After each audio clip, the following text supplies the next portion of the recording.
হৰে কৃষ্ণ শ্ৰীমদ ভাগৱতমৰ প্ৰথম স্কন্ধৰ ৫ নম্বৰ অধ্যায়টো আমি আৰম্ভ কৰিবলৈ লৈছোঁ। এই অধ্যায়টিত নাৰদ মুনিয়ে ব্যাসদেৱক শ্ৰীমদ ভাগৱতমৰ উপদেশ দিয়ে। ওম নমো ভগৱতে বাসুদেৱায়। ওম নমো ভগৱতে বাসুদেৱায়। ওম নমো ভগৱতে বাসুদেৱায়। নাৰায়ণং নমস্কৃত্য নৰং চৈব নৰোত্তমং দেৱীং সৰস্বতীং ব্যাসং ততো জয়মুদীরয়েৎ। নষ্টপ্রায়েষু অভদ্রেষু নিত্যং ভাগবত সেবয়া भगवतीरुत्तमश्लोके भक्तिर्भवति नैष्ठिके। ग्रंथराज श्रीमद् भागवतम की जय। श्रील प्रभुपाद की जय। गुरु महाराज की जय। अनंत कोटि वैष्णव वृंद की जय। श्लोक नंबर 1। सूत उवाच अथ तं सुखमासीना उपासीनं बृहच्छ्रिवः देवर्षिः प्राह विप्रर्षि वीणापाणिः स्मयन्निव। প্ৰথম শ্লোকটিৰ অনুবাদত কৈছে, সুত গোস্বামীয়ে কৈছে, সেইদৰে দেৱৰ্ষি নাৰদ সুখপূৰ্বক বহিল আৰু অলপমান হাঁহি পিনে তেওঁ ব্ৰহ্মৰ্ষি ব্যাসদেৱক সম্বোধন কৰে। কিয়নো গুৰু আহিছে, গতিকে ব্যাসদেৱে গুৰুৰ পূজা কৰিছে, বহিবৰ কাৰণে কমফৰ্টেবল আসন দিছে। তো নাৰদ মুনিয়ে সুখপূৰ্বক সেই আসনত বহি পিনে হাঁহিছে, কাৰণ তেওঁ জানে যে ব্যাসদেৱৰ মনত কি ধুমুহা চলি আছে। শ্লোক নম্বৰ 2।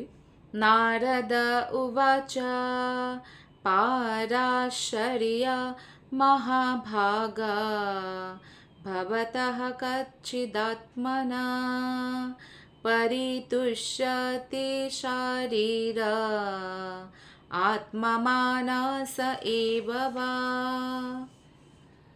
পৰাশৰ পুত্ৰ ব্যাসদেৱ এনেকৈ সম্বোধন কৰিছে নাৰদ মুনিয়ে আৰু সুধিছে কি তোমাৰ মন আৰু শৰীৰ আত্মসাক্ষাৎকাৰৰ লক্ষ্য প্ৰাপ্ত কৰি সন্তুষ্ট আছেনে? এনেকৈ সুধিছে। মানে যেনেকৈ গুৰুৱে শিষ্যক সোধে কি তোমাৰ ভক্তি ভালে চলি আছেনে, সুখীনে তুমি, এনেকৈ সুধিছে যে তুমি ঠিকে আছাতো।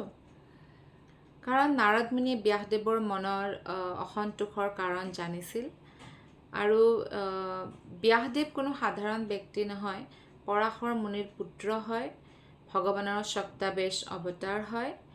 গতিকে আৰু মহান বিদ্বান হয় তেওঁ, গতিকে একো অসন্তুষ্টৰ কাৰণ নাছিল। কিন্তু তথাপিও অসন্তুষ্টি কিয় হৈছিল সেই বিষয়ে নাৰদ মুনিৰ পৰা তেওঁ জানিব বিচাৰিছিল। শ্লোক নম্বৰ 3 আৰু 4 আমি একেলগে পঢ়িছোঁ। জিজ্ঞাসিতম সুসম্পন্নম अपि ते महदद्भुतं कृतवान् भारतं यस्त्वं सर्वार्थपरिबृंहितं जिज्ञासितमधितं च ब्रह्म यत्तत्सनातनं तथापि शोचस्त्यात्मानं অকৃতাৰ্থ ইব প্ৰভু। নাৰদ মুনিয়ে কৈছে যে তোমাৰ জিজ্ঞাসা পূৰ্ণ হয়। জিজ্ঞাসা পূৰ্ণ মানে আমি বহুত প্ৰশ্ন সুধি থাকোঁ ন গোটেই দিনটোত ভগৱান শ্ৰীকৃষ্ণৰ বিষয়ে, আমাৰ আত্মাৰ ধৰ্মৰ বিষয়ে যেতিয়া আমি প্ৰশ্ন কৰোঁ, সেই প্ৰশ্নবিলাক আচলতে পূৰ্ণ প্ৰশ্ন হয়। গতিকে কৈছে যে ব্যাসদেৱ তোমাৰ জিজ্ঞাসা পূৰ্ণ হয় আৰু তোমাৰ অধ্যয়নো সম্পূৰ্ণ হৈছে। সমস্ত বেদ উপনিষদ পুৰাণ তেওঁ ভালদৰেই পঢ়িছে। নাৰদ মুনিয়ে কৈছে যে ইয়াত একো সন্দেহ নাই যে তুমি এখন মহান আৰু অদ্ভুত গ্ৰন্থ যাৰ নাম মহাভাৰত, সেয়া তুমি লিখিত ৰূপ দিছা আৰু এইদৰে তুমি সুন্দৰ ব্যাখ্যা কৰিছা।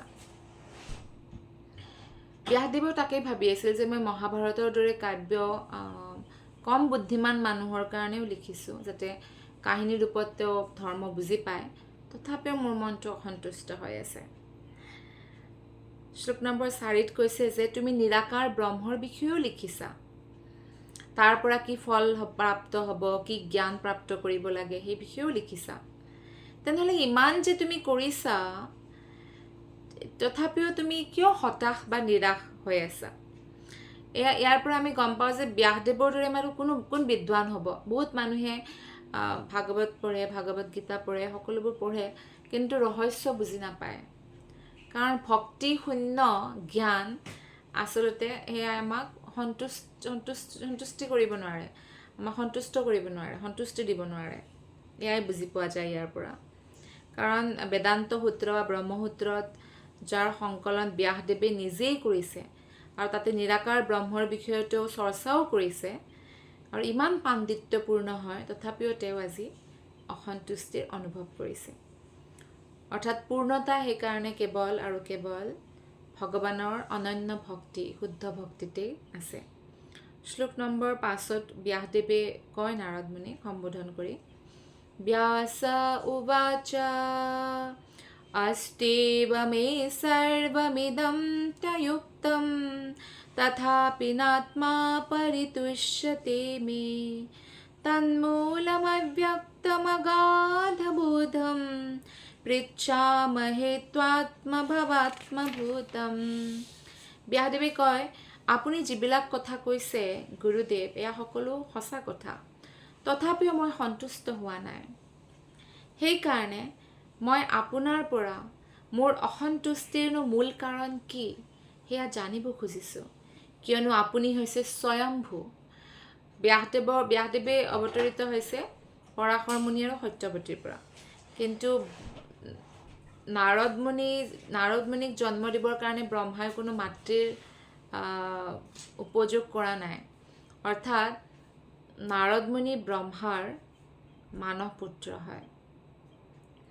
গতিকে কৈছে আপোনাৰ কোনো ভৌতিক মাতা পিতা নাই, আপুনি ব্ৰহ্মাৰ পৰা উৎপন্ন, ব্ৰহ্মা স্বয়ং ভগৱানৰ সন্তান, সেইকাৰণে আপুনি অগাধ জ্ঞানেৰে যুক্ত হয়।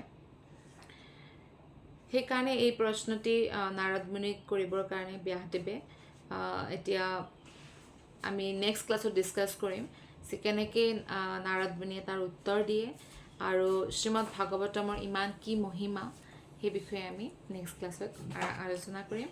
আজি আমি ইমানতে সামৰিছোঁ। আপোনালোকক বহুত বহুত ধন্যবাদ। হৰে কৃষ্ণ।